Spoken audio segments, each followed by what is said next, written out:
Welcome back to Cultivating Her, the podcast where we dive deep into women's health, holistic healing, and how to truly understand your body. I'm Christy, your guide on this journey to rooted health.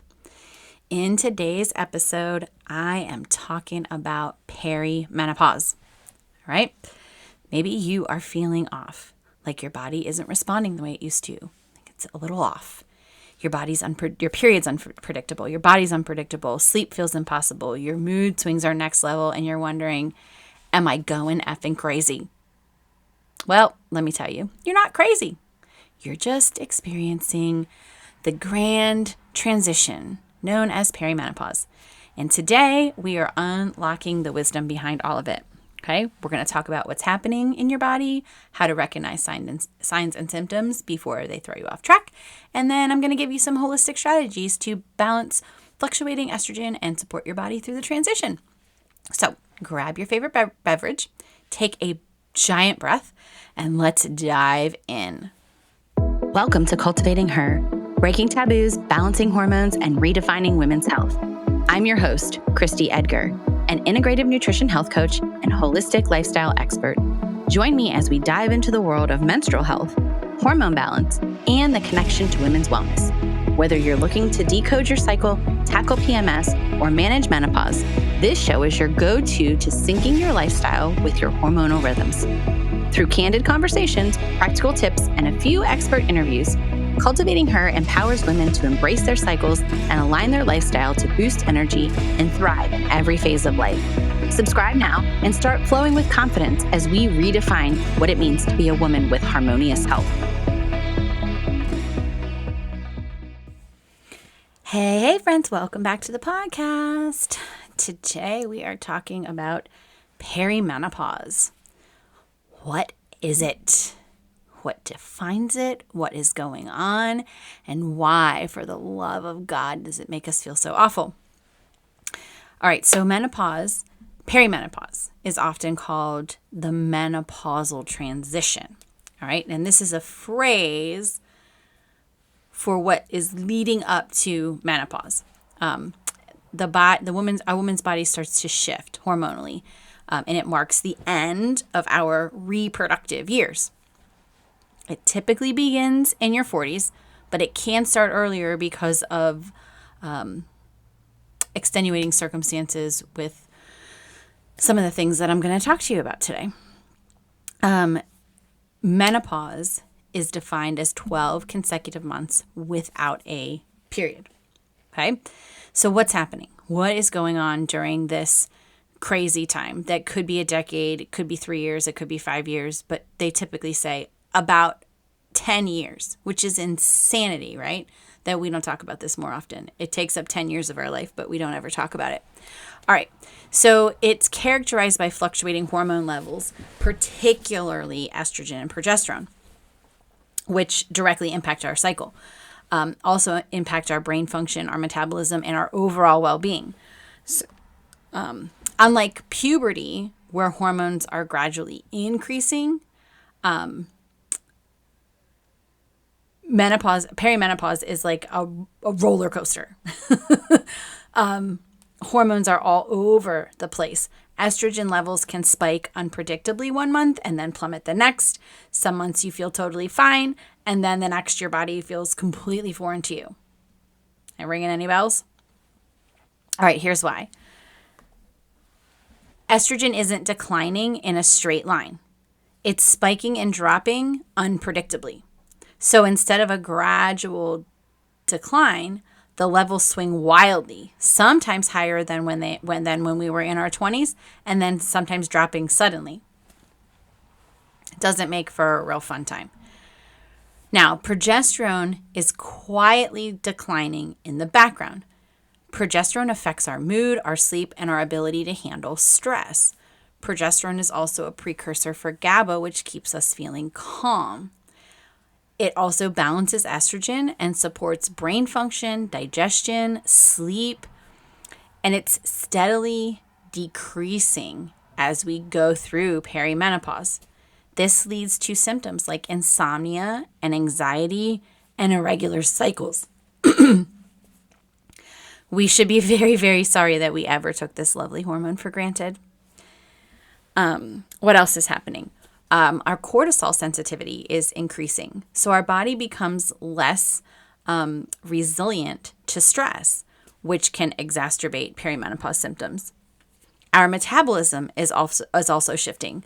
So you might notice the weight gain around the midsection, the menopause tire, right? Even when your diet and your exercise haven't changed at all, right? Like you haven't done a single thing different. You're eating the same, you're doing the same exercises, everything is the same, and you're like, what in the crap is going on? So this is due to changes in insulin sensitivity. So blood sugar becomes harder to regulate, contributing to weight gain, especially around that midsection. It's also because of the way that we're eating and the food pyramid that we had and, the processed food that we're indulging in. All of that is affecting our blood glucose level. And so that's a major, major issue because remember, estrogen likes level glucose. So estrogen is already on a wild ride. If we can't keep our glucose under control, that's going to exacerbate things significantly. Okay.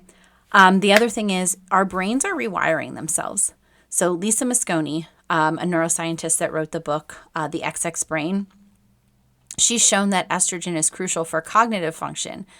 So when it fluctuates, women often experience brain fog and forgetfulness. Any of this sounding familiar? You're not alone. But there's good news. There are ways to support your body through that. So let's talk symptoms because perimenopause doesn't always show up with a flashing neon sign that says, hey, I'm here, you're in perimenopause. And your doctor definitely isn't going to tell you that. Not all women experience perimenopause in the same way, but some of the symptoms include menstrual changes. Like 1 month your cycle is 24 and the next day it's 40. One time it's 32 and the other it's 87. So irregular periods, whether they're shorter, longer, heavier, or lighter, and then skipped cycles or closer together cycles. Also, changes in PMS symptoms are a sign that you may be perimenopausal. So if you start having cramps out of nowhere or your boobs start to hurt, which they never did before, like that could be a sign that there's something else going on. So brain and mood symptoms, like you cry at a commercial, but feel totally irritable an hour later. You walk into a room and you forget why, which is a classic move, right? So we have brain fog and forgetfulness and trouble concentrating. We have increased anxiety or depression, and we don't know why. We have mood swings and irritability for no apparent reason. And we have a lower stress resilience. Okay, I have noticed this myself where things that normally would not bother me at all are like grating on my nerves like nails on a chalkboard. It is infuriating. Okay, so back to Lisa Mosconi, we don't feel like ourselves. This is due to these changes in neurotransmitters like serotonin and dopamine. But the brain adapts, and the postmenopausal women often experience renewed clarity and focus based off of this study that Lisa Mosconi did. You could read her book. It was phenomenal. So sleep disruptions are another sign. Hello, 3 a.m., staring at the ceiling. Anyone else? Just me? No. Okay. Trouble falling asleep or staying asleep. Night sweats. Terrible, right? That's also why we wake up. We wake up in a puddle of sweat. And then we're like, this is terrible. Also, increased sensitivity to light and sound at night can be a sign. Okay. I bought myself a sleep mask off of Amazon. It was the best $7 I have ever spent. And then creating, a good sleep routine is always advisable. So we also have metabolic and physical changes that can be symptoms or signs that you're in perimenopause. That unexplained weight gain that we talked about, especially around the middle, even though your habits haven't changed. Increased bloating or digestive issues. changes in your cholesterol or your blood sugar levels, even though you're not doing anything different, right? Then loss of muscle tone and increased joint pain. These also can be signs that we are entering perimenopause. And then, of course, the lovely temperature regulation issues. You feel like you're burning from the inside out. So those would be your hot flashes, like sudden heat surges, night sweats, and then feeling cold more often than usual. Okay. So typically we swing from one to the other. We'll have a hot flash and be like, oh my gosh, I feel like I'm burning up. And then the next minute we're freezing cold. Okay. So if you're nodding along and thinking, yep, that's me, don't worry. I'm here for you. I got you covered. Let's talk about how to balance estrogen naturally and then help make this transition a little bit smoother. It isn't about shutting down estrogen. It's about helping your body regulate it naturally. Okay, so here are 5 key ways to support estrogen balance holistically. First and foremost, stabilize blood sugar. Okay, fluctuating estrogen makes it harder for your body to regulate blood sugar. So what's the solution? We need to prioritize protein and healthy fat at every single meal. Okay, swap out those refined carbs for fiber-rich whole food sources like root vegetables, beans, lentils, those types of things. Okay, I can't stress this enough. It's not fair. It does suck. But at this time in our lives, we have to cut out the processed carbs unless you want that ring around your midsection. Okay, body is not handling that well right now. Also, I would say learn how to fast with your cycle. Okay, that does not mean practice intermittent fasting the same time every day. Go back and listen to my fasting podcast. I can break that all down for you, but learn in your cycle what you should be doing and how you should be fasting. If you enjoy fasting, you can adopt a more advanced approach. If you're not super crazy about fasting, the only thing you really need to do is about 13 to 15 hours, which is pretty basic, right? Now, the second thing we want to do is we want to support our gut and support the liver. Okay, the liver and the gut work together to metabolize and eliminate excess estrogen. This is what is known as our estrobolome.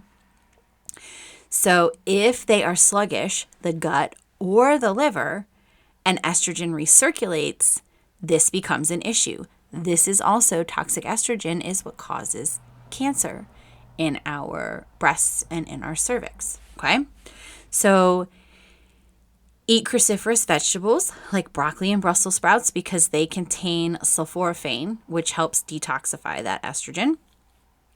And take care of your gut microbiome. Go back and listen to the gut podcast. Hit me up if you have questions, but definitely every day you should be eating fermented foods that contain probiotics and eating lots of fiber-rich foods that are high in prebiotics. Okay? And then we also want to stay hydrated and support our liver with things like dandelion tea and lemon water and castor oil packs. Dry brushing, red light therapy. These are all great ways. Okay? Next, we want to manage stress and cortisol. When stress is high, progesterone goes shy, okay? Remember that. And this makes symptoms worse. So practice breath work and meditation to keep those cortisol levels low. Add adaptogenic herbs like ashwagandha and rhodiola to help manage those things, okay? And then optimize your sleep hygiene. Cool the bedroom, avoid blue light before bedtime, support progesterone levels naturally so that you can get quality sleep. Take magnesium in addition to that nighttime routine, okay? Move smarter, not harder, okay? Your body needs movement, but overtraining can spike cortisol, which right now can make things worse. So I get it. You love CrossFit. You love boxing or kickboxing or running, any high intensity, you love it. It's great for you, okay? But your body might not be loving it. And if you're struggling, you have to look at these things, okay? It doesn't mean that you have to stop forever, but it might mean that you need to stop now. Strength training is really, really important for us going through this time when estrogen is all over the place because we want to maintain good bone density. Okay. Strength training maintains muscle and helps balance our blood sugar. So also don't discredit just walking and using yoga to support yourself, okay? And then sync your workouts with your cycle. You can do those high intensity workouts, but do them at the beginning part of the cycle when your body is trying to keep glucose level. Like, utilize that time to do some high intensity, to do some cardio, to push yourself, okay? But in that manifestation phase, and definitely in the nurture phase, you want to go a little easier. The nurture phase, we want to be resting and relaxing. It's all very, very important, okay? And the more we do that and we honor the rhythm of the body, the more the body will reward us, giving us the look that we want, okay? And then the last thing that we want to do is we want to reduce toxin exposure. So there are a class of chemicals that mimic estrogen and disrupt the balance of your hormones. They are synthetic compounds that mimic estrogen in the body and disrupt the balance. Okay, they're considered what we call endocrine disruptors because they bind to estrogen receptacles and then often overstimulate or block our body's natural hormone function. Okay, this can contribute to estrogen dominance, which is especially problematic during perimenopause, okay?